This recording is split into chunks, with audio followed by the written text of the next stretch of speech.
우리나라가 이제 이런 정신 상담이라든가 이런 본인의 심리적인 부분, 자기 뭐 동기부여 이런 것에서 이제 가치를 많이 부여하기 시작하긴 했지만 아직까지도 개인적인 정서 영역에서는 이런 거를 뭐 회사 다니시는 분은 회사에 뭐 무료 상담소를 이용하시거나 아니면 뭐 일반적인 경우는 보통 관심 있는 심리학 책을 읽으면서 해소를 많이 하시고 이거를 따로 비용을 들여서 하는 거는 아직까지는 적잖아요.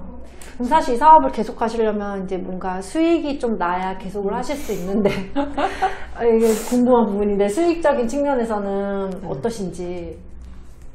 어떨 것 같으세요? 예상한 대로 예상한 대로 잘 되지 않고 있습니다.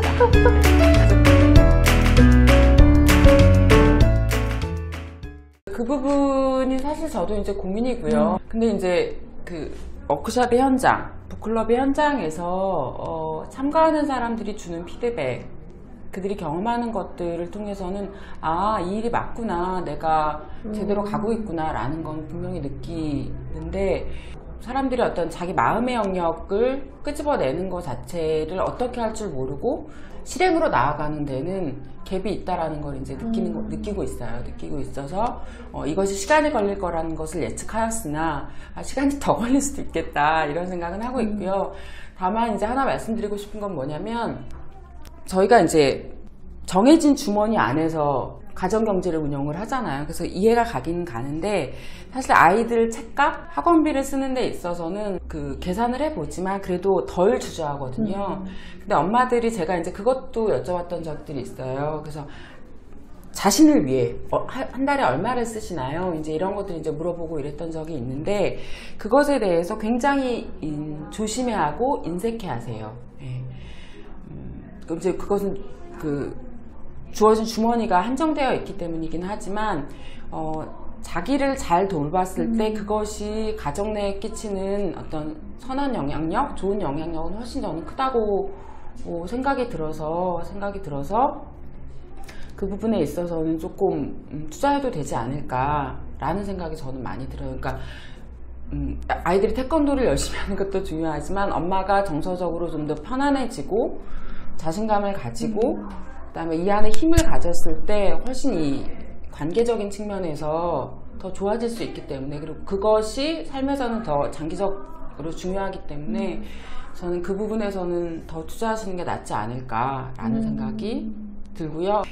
이제 워킹맘들하고 전업맘들하고 약간 차이가 있으세요. 근데 전업맘들이 그 부분에서 더 어려워 하시는 것 같은데, 이게 저희의 돌봄 노동이라고 하면 싫어하실지 모르겠는데, 저희의 돌봄 노동 그리고 재생산의 노동이 있어서 나의 배우자도 그의 일을 열심히 할 수 있는 것이고, 또 우리의 아이도 내가 이렇게 열심히 돌보고 지원해 주기 때문에 아이가 잘 커나갈 수 있는 것이기 때문에, 나를 위해 드리는 그런 어떤 약간의 자원들에 대해서 아까워하지 않아도 좋겠다. 남이 주지 않은 나의 무급노동의 가치를 나에게 스스로 주자.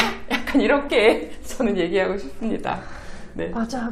집에서 특히 근데 워킹맘도 사실 마찬가지긴 한데, 그래도 직장이 있고 이제 급여가 들어오면 사실 그 중에 일부는 나를 위해서 한두 번씩 지를 수가 있는 여유가 있는데, 이제 직장을 이제 그만두고 만약 고정적인 수입이 없는 상황이면 이제 분명히 그 전에 본인이 수입을 다 벌어서 기여한 면이 있고, 아이들을 본인이 직접 키움으로 해서 기여하는 부분이 굉장히 큰데, 그거 사실 비용으로 환산하면 뭐 1년 급여 나오거든요. 나와요. 근데 단지 현재 눈에 보이는 급여를 남편이 수입을 벌어온다는 이유로 인해서 본인한테 투자하기가 굉장히 어려운 면이 좀 있거든요. 근데 우리가 아이들도 미술학원을 솔직히 뭐 화가대라고 보내는 게 아니라 정서적인 측면에서 많이 보내시잖아요. 미술, 음악, 체육 이런 것들. 그래서 엄마들도 본인의 정서적인 측면을 위해서 이렇게 본인한테 투자를 하실 필요는 있을 것 같아요. 그래서 저는 기억나는 분 중에 작년 워크숍 2기 때 하셨던 분 중에 이제 그분이 첫애가 그때 7살이었고 둘째를 낳은 지가 한 6개월 이내였었을 때 참여를 하셨었는데, 그분이 이제 2기 때 하시고 올해 5기 때 한 번 더 하셨었는데, 이제 그분이 지금 이렇게 돌아서 생각해보면 그때 정말 되게 힘드셨고 정말 나를 돌본다라는 거를 너무 못했고 내 바깥에 있는 것들을 챙기느라 나를 못 돌봤었던 것을 그때 자각했고 셀프 미션을 계속하면서 되게 이제 회복이 되었다. 그래서 이제 그 이후에 이제 운동도 계속 꾸준히 하시고 또 본인이 이제 그 어학 공부하시는 게 있으셨는데 그것도 아직까지 꾸준히 하고 있다고 하시면서 이제 5기 때 참여하시고 나서 그 얘기를 하시더라고요.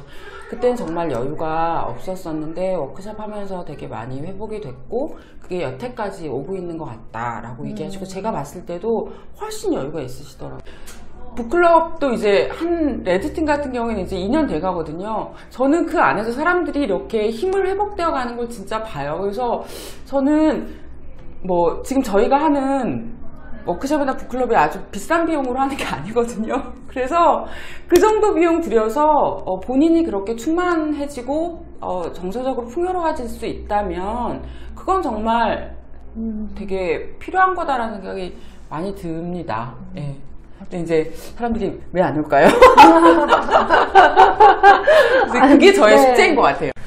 그럼 사실 제가 이거 엄마 초기 창업가시긴 하지만 이제 한 1년 3개월 그렇죠, 한 4, 5개월 그렇죠. 되신 거잖아요.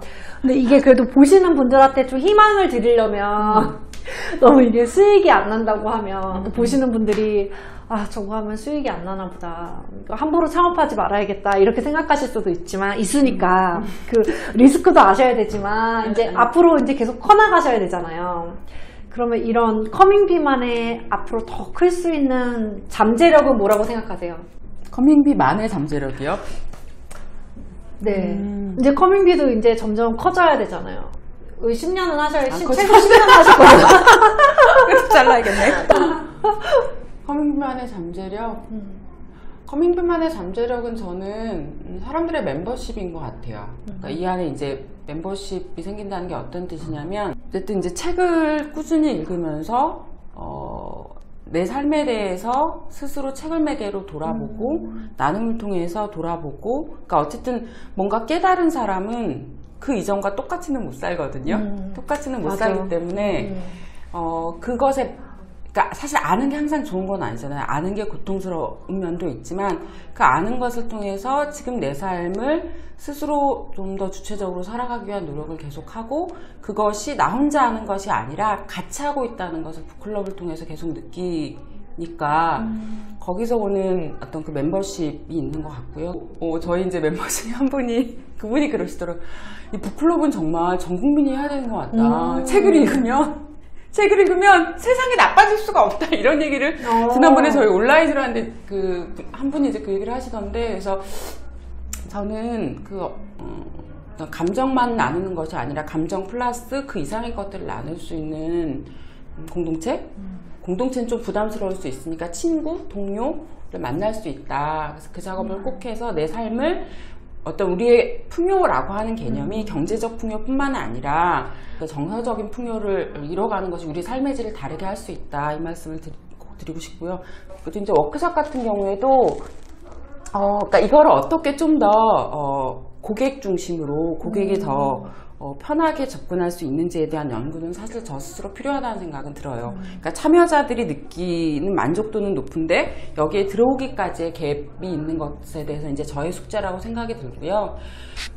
그분들이 셀프 미션을 할 수 있도록 도와주고 그래서 그걸 한 뒤에 이제 본인들이 좀 더 건강해지고 힘을 찾는 것 그거 자체가 저는 잠재력일 수 있다는 생각이 들고 같이 할 수 있는 분들이 이제 현재의 그 멤버들이 갖고 있는 이 튼튼한 힘이 이제 더 커져야겠죠. 네, 그렇게 생각하고 사람이네요. 그럼 결국에는 사람과 책, 스스로 하는 힘, 세 가지로 얘기할 수 있겠네요.